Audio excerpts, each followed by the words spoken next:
Good morning everyone. After long time ನಾನು video ಮಾಡ್ತಾಯಿದ್ದೀನಿ. So ಮಧ್ಯದಲ್ಲಂತೂ ವೀಡಿಯೋನೇ upload ಮಾಡೋಕ್ಕಾಗಿಲ್ಲ, ಅಷ್ಟು ಬ್ಯುಸಿಯಾಗಿದ್ದೆ ಮಕ್ಕಳು ನೋಡ್ಕೊಳ್ಳೋದ್ರಲ್ಲೇ. ಸೊ ಮಾಡೋಕ್ಕೆ ಆಗ್ತಾಯಿರಲಿಲ್ಲ, ಹೆಲ್ತ್ ಪ್ರಾಬ್ಲಮ್ ಇತ್ತು. ಸೊ ಹಾಗಾಗಿ ನಾನು ಮಾಡೋಕ್ಕಾಗಿಲ್ಲ. ಸೊ ಇವತ್ತಿನ ವ್ಲಾಗ್ ವರಮಹಾಲಕ್ಷ್ಮಿ ಆಗಿರೋದ್ರಿಂದ ನಾನು ಮಾಡ್ತಾಯಿದ್ದೀನಿ. ಸೊ ವ್ಲಾಗ್ ಮಾಡೋಣ ಅಂತ ಸ್ಟಾರ್ಟ್ ಮಾಡ್ತಾಯಿದ್ದೀನಿ. ಸೊ 4:30ಗೆ ಬ್ರಾಹ್ಮಿ ಮುಹೂರ್ತ ಇರೋದ್ರಿಂದ ಅವತ್ತೇ ನಾನು ಆ ಟೈಮಲ್ಲೇ ನಾನು ಇಡಬೇಕು ಅಂತ ಬೇಗನೆ 3:30ಗೆ ಎದ್ದುಬಿಟ್ಟಿದ್ದೆ. ಸೊ ಫೈನಲಿ 4:30ಗೆ ಕಳಸ ಹೂಡ್ಬಿಟ್ಟೆ ನಾನು. ಬ್ರಾಹ್ಮಿ ಮುಹೂರ್ತದಲ್ಲಿ ಇಟ್ಟರೆ ತುಂಬ ಒಳ್ಳೆಯದಾಗುತ್ತೆ ಅಂತ ಹೇಳ್ತಾರೆ. ಸೊ ಆದಷ್ಟು ಟ್ರೈ ಮಾಡ್ತೀನಿ ನಾನು ಬ್ರಾಹ್ಮಿ ಮುಹೂರ್ತದಲ್ಲೇ ಪೂಜೆ ಮಾಡಬೇಕು ಅಂತ. ವರ್ಷಕ್ಕೊಂದ್ಸತಿ ಮಾಡಿದಲೇ ಏನು ಅಲ್ವಾ, ಒಳ್ಳೇದಾಗುತ್ತೆ ಅಂದರೆ ಯಾರು ತಾನೇ ಬಿಡ್ತಾರೆ ಹೇಳಿ, ಒಳ್ಳೇದು ಮಾಡಲೇಬೇಕು. ಸೊ ಮಾಡೇ ಮಾಡ್ತೀನಿ, ಆದಷ್ಟು ಟ್ರೈ ಮಾಡ್ತೀನಿ. 4:30ಇಂದ 5:30 ಒಳಗಡೆ ಪೂಜೆ ಆಗೇ ಹೋಯಿತು. ನಾನು ಫಸ್ಟ್ ಪೂಜೆ ಮಾಡಿಬಿಟ್ಟೆ, ಆಮೇಲೆ ಅಮ್ಮ ಪೂಜೆ ಮಾಡ್ತಾಯಿದ್ದಾರೆ. ಸೊ ನನ್ನ ಮಗಳು 5 o'clockಗೆ ಎದ್ದು ಕೂತ್ಕೊಂಡ್ಬಿಟ್ಟಿದ್ಲು. ಎದ್ದಿದ ತಕ್ಷಣ ಲಕ್ಷ್ಮಿ ಮುಖ ನೋಡಿಬಿಟ್ಲು. ನೋಡಿದ ತಕ್ಷಣ ಶಾಕಾಗಿ ಹಾಂ ಅಂತಿದ್ಲು. ನೋಡೋಕ್ಕೆ ಕ್ಯೂಟ್ ಅನ್ನಿಸ್ತಿತ್ತು. ಆಮೇಲೆ ಎದ್ದು ಓಡಾಡ್ತಾ ಇದ್ಲು. ಏನೂ ಕಾಟ ಕೊಡಲಿಲ್ಲ ಪಾಪ, ಆದರೂ ಕೆಳಗಡೆ ಒಂದು ಪಿನ್ ಸಿಕ್ತೇನೋ ನನಗೆ ಕೊಡೋಕ್ಕೆ ಬರ್ತಾ ಇದ್ದಾಳೆ. ಸೊ ಫೈನಲಿ ಲುಕ್ ಹೇಗಿದೆ ನೋಡಿ ದೇವರಿಂದು. ಈ ರೀತಿ ಸಿಂಪಲ್ಲಾಗಿ ನಾನು ಮಾಡ್ತೀನಿ, ಜಾಸ್ತಿ ಗ್ರ್ಯಾಂಡ್ ಅಂತಲ್ಲ. ನನ್ನ ಕೈ ಶಕ್ತಿ ಮೀರಿದ್ದನ್ನು ನಾನು ಮಾಡೋಕ್ಕೂ ಆಗಲ್ಲ. ಎಷ್ಟಾಗುತ್ತೋ ನನ್ನ ಕೈಯಲ್ಲಿ ಅಷ್ಟು ಮಾಡೋಕ್ಕೆ ನಾನು ಟ್ರೈ ಮಾಡ್ತೀನಿ. ಸೊ ಫೈನಲ್ ಲುಕ್ ಈ ಥರ ಇದೆ. ಸೊ ನೀವು ಕೂಡ ವರಮಹಾಲಕ್ಷ್ಮಿ ಹಬ್ಬ ಅಟ್ಲೀಸ್ಟ್ ಲಕ್ಷ್ಮೀ ಪೂಜೆ ಸಿಂಪಲ್ಲಾಗಾದರೂ ಮಾಡಿ, ನಿಮಗೂ ಒಳ್ಳೆಯದಾಗುತ್ತೆ. ಸೊ ಹಾಗೆ ನನ್ನ ಮಗಳಿಗೆ ರವೆ ಉಂಡೆಯಲ್ಲೇ ಪೂಜೆ ಆಗಿದ ತಕ್ಷಣ ಅಲ್ಲೇ ಒಂದು ರವೆ ಉಂಡೆ ತೊಗೊಂಬಂದು ತಿಂತಾಯಿದ್ದಾಳೆ. ಪಾಪ ಬೆಳಗ್ಗೆನೇ ಹೊಟ್ಟೆ ಹಸುವಾಗಿತ್ತು ಅನಿಸುತ್ತೆ. ಸೊ ಹಾಗಾಗಿ ತಿಂತಾಯಿದ್ಲು. ನನಗೂ ತಿನ್ಸಕ್ಕೆ ಬಂದಳು, ನಾನು ಬೇಡ ಅಂತ ಅಂದೆ. ಅಲ್ಲಿ ಬಿದ್ದಿಲ್ಲ ಅಂತ ನಾವು ಪ್ರಸಾದನ ಕೊಡ್ತೀವಿ, ಮಗು ಅಲ್ವಾ, ಮಗುನೂ ದೇವ್ರ ಸಮಾನ ಅಂತ. ಸೊ ಫೈನಲಾಗಿ ನಮ್ಮನೆ ವರಮಹಾಲಕ್ಷ್ಮಿ ಹಬ್ಬ ಈ ಥರ ನಡೀತಾ ಇದೆ.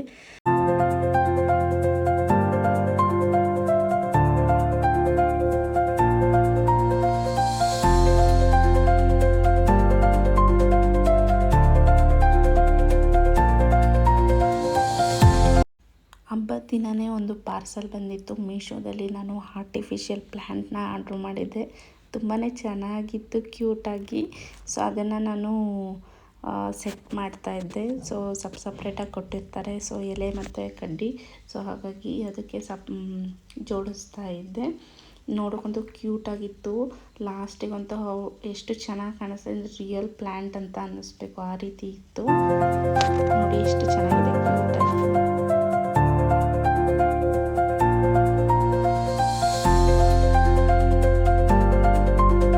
ಅವೆಲ್ಲ ಸೆಟಪ್ ಮಾಡಿದ್ಮೇಲೆ ನನ್ನ ಮಗಳಿಗೆ ಎಬ್ಬರಿಸಿ ಸ್ನಾನ ಮಾಡಿಸಿ ಅವಳಿಗೆ ರೆಡಿ ಮಾಡಿ ಅವಳಿಗೆ ಕಾಲು ಬಳೆ ಹಾಕ್ತೆ. ಸೊ ಅವಳು ನೋಡಿ ಎಷ್ಟು ಓವರ್ ಆ್ಯಕ್ಟಿಂಗ್ ಮಾಡ್ತಿದ್ದಾಳೆ. ಆ್ಯಕ್ಟಿಂಗ್ ಅಲ್ಲ, ಇದು ಓವರ್ ಆ್ಯಕ್ಟಿಂಗು. ಸೊ ಯಾವ ರೀತಿ ಓವರ್ ಆ್ಯಕ್ಟಿಂಗ್ ಮಾಡ್ತಿದ್ದಾಳೆ. ಅವ್ರ ಡ್ಯಾಡಿ ಪೂಜೆ ಮಾಡೋಕ್ಕೆ ಅಂತ ಅವರು ಸ್ನಾನ ಮಾಡ್ಕೊಬಂದು ಪೂಜೆ ಮಾಡ್ತಾಯಿದ್ದಾರೆ. ನಮ್ಮ ತ್ರಿಷಾ ಬೇಬಿ ಅಲ್ಲೋಗಿ ನಿಂತ್ಕೊಂಡಿದ್ದಾಳೆ. ಆ್ಯಕ್ಚುಲಿ ಅಲ್ಲಿ ನೋಡ್ತಿದ್ದಾಳೆ ಯಾವ ಥರ ಪೂಜೆ ಮಾಡ್ತಿದ್ದಾರೆ ಅಂತ. ಅಲ್ಲೋಗ್ಬಿಟ್ಟು ಏನೂ ಮಾಡಲ್ಲ, ಬರೀ ಅದನ್ನು ಎಳೆಯೋದು ಇದನ್ನು ಎಳೆಯೋದು ಮಾಡ್ತಾನೆ ಇರ್ತಾಳೆ. ಹಾಗಾಗಿ ಲಾಸ್ಟಿಗೆ ಫೈನಲಾಗಿ ಊಟದ ವಿಷಯ ಬಂದರೆ, ಸೊ ಹೋಳಿಗೆ ಸಾಂಬಾರು ರೆಡಿ ಆಗ್ತಿದೆ. ಬೇಳೆ ಎಲ್ಲ ಬೇಯಿಸಿದ್ರು, ಪಲ್ಯನೂ ರೆಡಿ ಆಗಿತ್ತು. ಇನ್ನೇನು ಕೋಸಂಬರಿ ಅವೆಲ್ಲ ಸಂಜೆ ಮಾಡ್ಕೊಂಬಿಡೋಣ ಅಂತ ಸುಮ್ಮನೆ ಆದ್ವಿ.